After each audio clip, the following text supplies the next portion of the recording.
Manchester United eyeing up shock WONDERKID deal for Chris Rigg. Ruud van Nistelrooy apparently changing everything on the training field and showing a massive difference versus what Mitchell van der Gaag offered last season. And also, we will be discussing Erik ten Hag's attacking problems. These are some of the topics we will be discussing on this evening's show. But before we get into that, please do me one small favour. Smash a like on today's video. Let's try and see 500 likes on this episode. And if this is your first time watching, please also subscribe to the channel. We're very close to hitting 40,000, so make sure you go and do that if you are new here today. Right, let's get straight on into it then. And let's start off by, I want to talk a little bit about Erik ten Hag's attacking problems. Because the thing which is weird for me is I think Man United have actually played really well this season. Obviously, the Liverpool game, let's just forget about that. That was awful. But the other 4 games, Fulham, maybe not the best game. Brighton, I thought we did well. We definitely didn't deserve to lose against Brighton, in my opinion. Southampton, 3-0, can't really complain.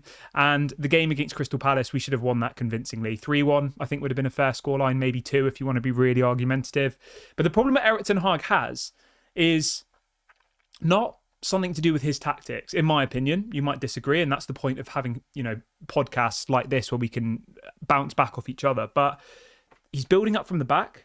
We're playing out from the back. The first time I've seen that in a very, very long time at Manchester United. We're actually playing out from the back, and it's working. Onana's not kicking the ball long every time he gets it, which was the reason why we signed him, for his ability to play out from the back. So we're doing that. The midfield isn't getting overrun anymore, and we're getting lots of opportunities. The last couple of games, we've got like 15 shots, with an XG of like 3 goals per game, and some of the games we haven't even scored in. So the issue that we find ourselves in now is, how do we convert these chances? Garnacho's having a couple of chances a game. I think Bruno had maybe 2 clear-cut chances against Crystal Palace and didn't score. He missed that kind of open goal, didn't he, where he volleyed it and it hit the crossbar. He had another one where Xerxes kind of lays it off to him and he curls it around the post. Like, we're creating so much opportunity, but the goals aren't going in. Now, the luck would say that they will now start going in. If we keep playing the way we're playing and we keep building and et cetera, I think the goals will start coming. And obviously with Rasmus Højlund now back in the team and available, I think that's a massive boost for Manchester United. But the thing that I see as maybe a slight problem here for Manchester United is how we line up in the next couple of games.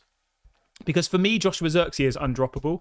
I think Joshua Xerxes has been absolutely unbelievable since he joined Manchester United. But he's obviously not going to play as the striker because Rasmus Højlund is, our out-and-out goal scorer. So it's how we get all these players in the team. And that's the thing that I want to try and discuss with you this evening and try and get a bit of feedback on and, see what everybody's thinking. Now, there's a couple of people who've messaged me saying, maybe we should change to a 3 at the back, which would effectively mean you could have 5 midfielders. Is that right? 3-5-2-1? Have I said too many players? I always get confused with these formations. I think it's a 3-4-2-1, isn't it? 7... Yeah, 3-4-2-1, which effectively would allow you to have both Højlund and Xerxes on the field, but would mean that you lose a defender. But I don't know. I don't think that would be an issue. Some people think that's a defensive tactic, but I'm not sure if it is personally. But let's have a look at the team that started against Crystal Palace on the weekend, right? Now, if it was me, I would rotate Mainu and Bruno in that position, in the more deeper position, because I think Bruno as a number 8 is good. I think he covers a lot of grass. He never stops running. I think it's just when he's further up the field, I feel like Joshua Xerxes in his position would be absolutely perfect. Imagine if you had Xerxes as the number 10, and then you had Højlund as the striker, and then you had Bruno and Mainu kind of rotating as the number 8 alongside Manuel Ugarte. I honestly think that's the missing piece of the puzzle. I do, because Mainu's only 19. Like, he shouldn't be playing every single game for Manchester United at the age of 19. He shouldn't. Otherwise, he's going to be burned out. So, yeah, I think that's what Erik ten Hag has to do. Whether or not he'll do it, I don't know. Obviously, you've got Mason Mount to kind of contend as well. Like, what do we do with him? Obviously, Crystal Palace play this 3-4-2-1, and it hasn't really worked for them that well this season, to be fair. Like, I think Crystal Palace only just introduced the 3-4-2-1. So they've got 3 centre-backs. They've got 2 wing-backs, 2 midfielders, 2 attacking midfielders and a striker. I mean, that could work for Manchester United. You have 3 players at the back. You could have De Ligt, Martinez and Lenny Yoro. And then you could have I would say probably Manuel Ugarte and Mainu as the two kind of holding midfielders. You could have Dalot as the left wing back, Mazraoui at right wing back, and then you could have Xerxes, Højlund, and Bruno. But then obviously you lose your wingers. So you lose Ahmad, you lose Garnacho, and you lose Rashford. So there's no really perfect way to get around this. And I think obviously the 4-2-3-1 works well because we have got lots of wide players. It's just the kind of number 10 role at the moment and the striker, which I think it's not a problem. I think it's just one of those ones where you look at it and we create so many opportunities. Our XG is more than any other team in the Premier League. We've missed 17 big chances so far this season, more than any other team in the Premier League, right? And it's how do we convert those goals? Because you can't just say, oh, it's Erik ten Hag's fault that Bruno misses or Garnacho misses, or like, you just can't say that, I'm sorry. Because I said this on Twitter yesterday, you know, if you want to be pedantic and blame Bruno Fernandes missing an open goal on Erik ten Hag or Garnacho missing an easy chance on Erik ten Hag, then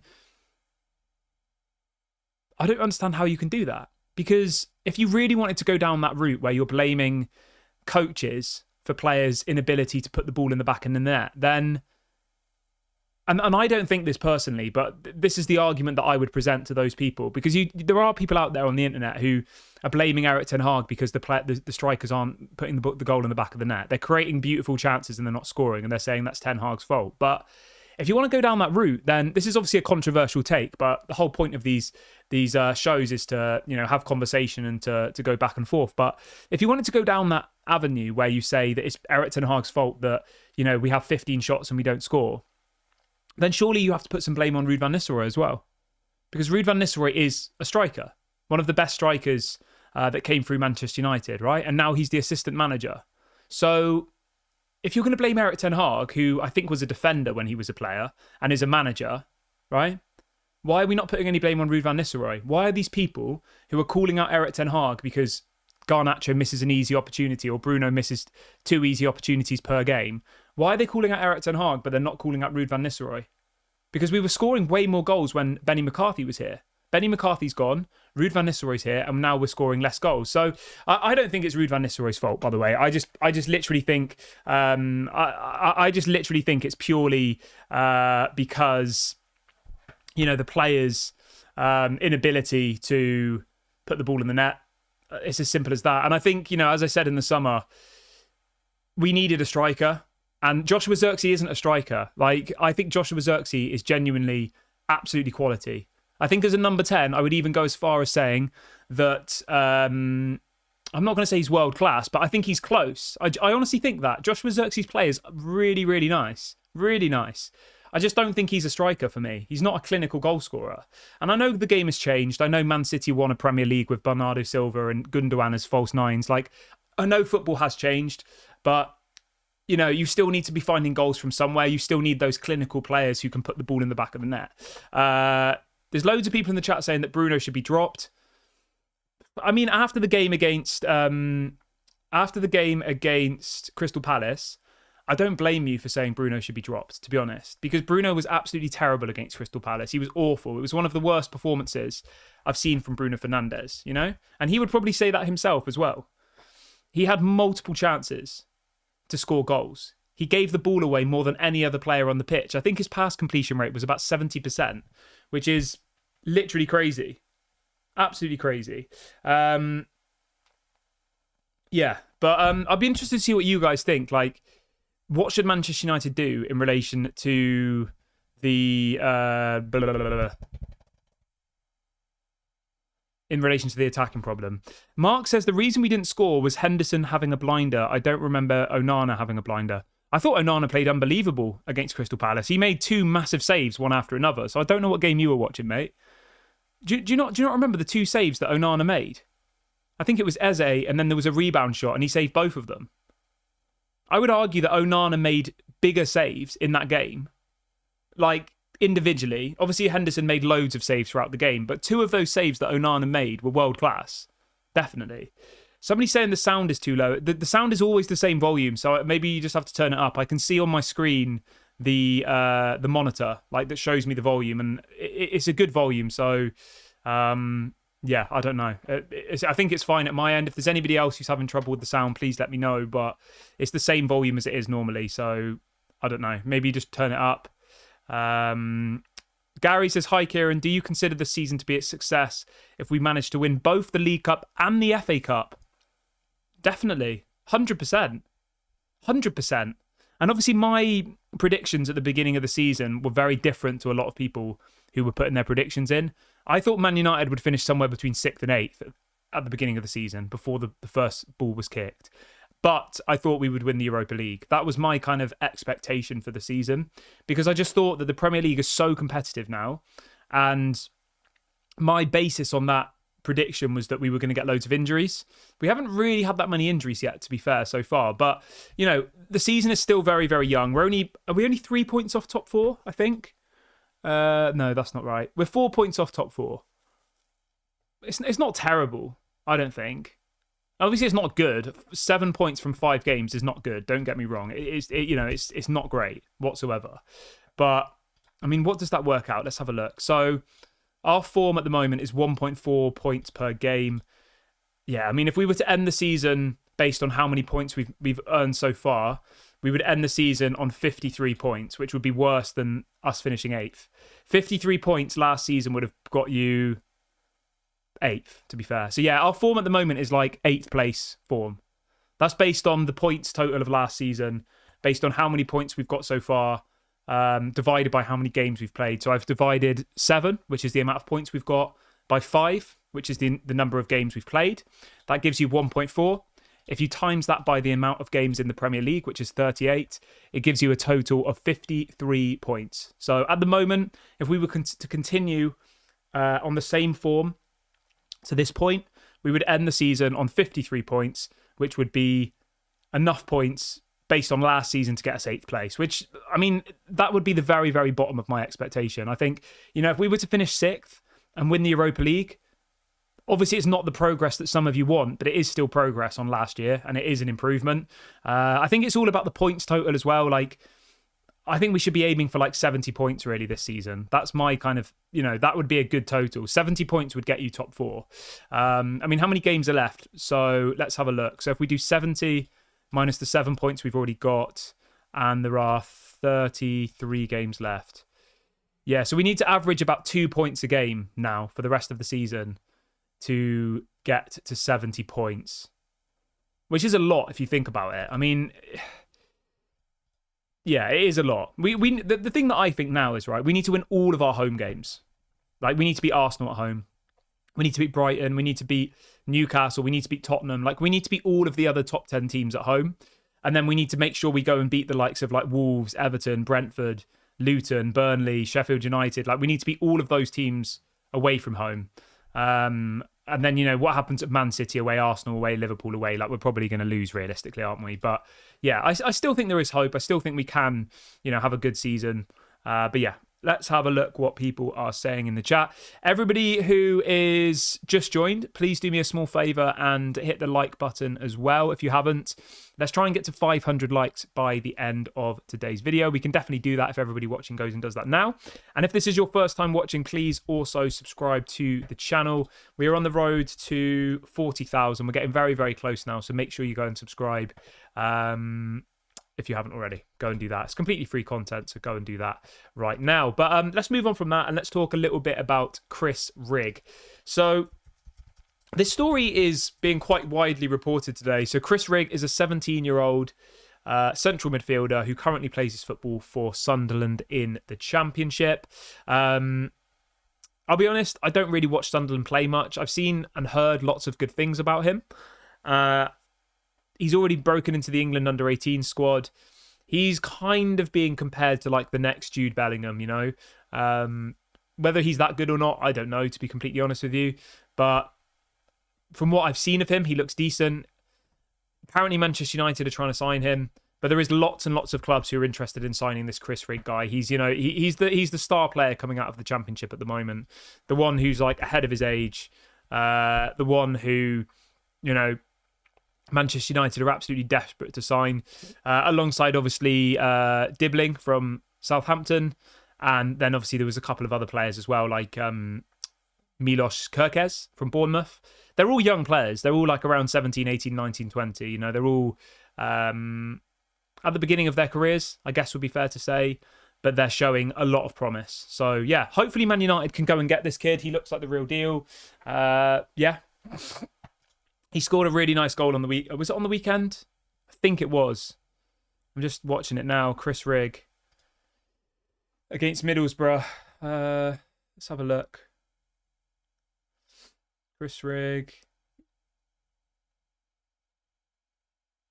Yeah, it wasn't that nice to be fair, but yeah. So we'll wait and see what happens with that one. I'd be interested to see whether Manchester United do, push the button on this one. I think he'd be a good player. I like that what we're building. Fred says, is there going to be any money available for January to plug our gaps? I would expect so, yeah. I think Man United will go for a left back in January, definitely. But yeah, we've got a super chat coming in from Simon. Thank you for your support, mate. Simon says we need a top goal scorer and a good left back. I would agree with you 100%. I think a top goal scorer in the summer was so important. Let me just say this now. Imagine if we had a 2030 Premier League goal scoring striker in our squad now. I think we would have beat Brighton. I think we would have beat Crystal Palace, and we would be sat here on 12 points, and we would be, and that's not even a stretch. The Brighton game we did not deserve to lose. The Crystal Palace game we did not deserve to draw. Liverpool we deserved to lose against. Yeah, we'd be sat here on 12 points, which would sit us joint second if we had a world-class striker. I would put money on it. I think that is what we're missing, definitely. Because we create so many opportunities. As I said, we've missed 17 clear-cut goal-scoring opportunities in 5 games. I mean, that's just Premier League games as well. What's that per game? Let's have a look. So if you divided that by 5, that can't be right. 17 divided by 5. 3.4 clear-cut chances that we've missed per game on average. And when it says clear-cut, that means like 9 times out of 10 the player scores. It's not like a shot from the halfway line. It's like literally a goal that 9 times out of 10 would go in, and we're missing 3.5 of them per game at the moment. It's frustrating, but we just have to hope and pray that Højlund coming back, he starts bagging the goals and we start going up the table, because I think we are playing well. I think we look decent. We haven't conceded a goal in 3 games, which I know people will say, oh, it's only Barnsley, it's only Crystal Palace, it's only Southampton. No game is easy.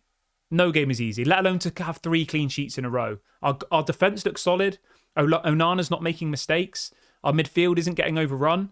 We're creating so many opportunities, but our attack is just not finishing them. That's a simple analysis of what I've seen of the season so far. And it'd be interesting to see whether you guys agree with that. Obviously, the Liverpool game is an anomaly. Like, I don't want to say forget the Liverpool game, but I'm basing this analysis off the other 4 games against Brighton, Southampton, Crystal Palace, and Fulham. So, yeah, I think there are lots of positive signs. King Kevin says, what about the guy from Salzburg? I assume you mean Benjamin Sesko? Is that right? Is that who you mean? I mean, he's at Red Bull Leipzig now. You might be talking about someone else. I don't know who you're talking about. But yeah, let's just hope and pray that the goals start coming. Obviously, we play... somebody says, let's pray that Rasmus Højlund starts scoring goals. 100%, mate. 100%, because we are creating opportunities now. It no longer is the graveyard shift for the Manchester United strikers. We are creating opportunities and we are missing opportunities. Obviously, we play FC Twente on Wednesday. That's a massive game. Like, we need to go and... Obviously, I don't think we're going to win 7-0, but we need to go and put a big scoreline past them, because our fixtures in the Europa League are pretty difficult. Like, we play Porto away from home. That's not going to be easy. We also play Fenerbahce away from home. That's not going to be easy. Like, we need to be convincing in our home fixtures. We play Bodo/Glimt at home. We play POK at home. We play FC Twente at home. Is it 8 games per team? Let me double check. Europa League fixtures. Is it 8 games that we play? Just having a look. Who else we play? Let's have a look. Okay, so these are all the games we've got in the Europa. We play FC Twente at home. like we have to win that. Porto away, that's going to be difficult. Fenerbahce away, that's also going to be difficult. POK at home, we have to win that. Bodo/Glimt at home, we have to win that. Rangers at home, have to win that. Victoria Plizen away, I'd be stunned if we didn't win that. And FCSB away from home, I'd be stunned if we didn't win that. So we should be fine. But the point I'm making here is, right, we play FC Twente, we beat them, okay? But then you've got to go and play Porto and Fenerbahce away from home. Both of those teams are more like Champions League sides, and you're playing in very hostile environments where we could easily lose those two games. And I wouldn't even be surprised. If we went and lost to Porto, I wouldn't be like, sack the manager. Like Porto are a good side with a good manager and good players. So yeah, we've got to be very, very careful in these next few games. But yeah, hopefully we you know, we're convincing. Let's see what people are saying in the chat then quickly before I end the video. Yes, 8 games in the Europa League. That's crazy. Absolutely crazy. But right, I'm going to wrap the video up here, guys. Thank you very much for joining me today. I will be back live at 8:30 tomorrow morning as normal. Please make sure to...